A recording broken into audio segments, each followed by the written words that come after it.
Hello guys! Welcome to my YouTube channel. And for today's video, tayo po ay magbubudbud ng ating dalakdak.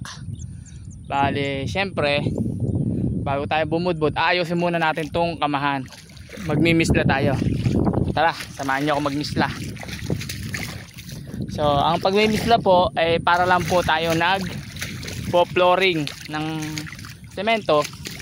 Nga lang, ang gawin natin dito ay imbis na semento ay putek. So, yung pangmisla natin medyo mahaba para menos trabaho. Ayan. Kita nyo ba ganyan?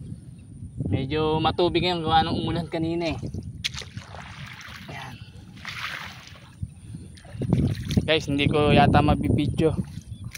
Mahirap pala magmisla ng isang kamay lang. So pag ganyan lang po ang pagmimisla, nilalagyan po natin ng luwad yung ating ibabaw ng kamahan. Hindi pa lang masyadong makita dahil matubig pa, pero mamaya pag wala na yung tubig, yan.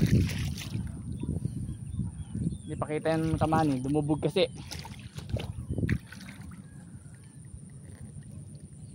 Pero yan, kita yan. Kita nyo ba?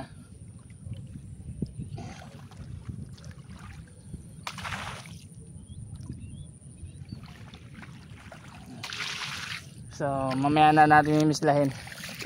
Medyo palutang-lutangin muna. Mahirap. Masyadong lubog. Basta gano'n lang pagmimisla guys. Para lang tayo nagpo-flooring. Okay, ang binhi po pala natin ngayon ay triple 2. Dahil subok ng triple 2, magandang umani, matinding yung kanyang resistensya sa mga sakit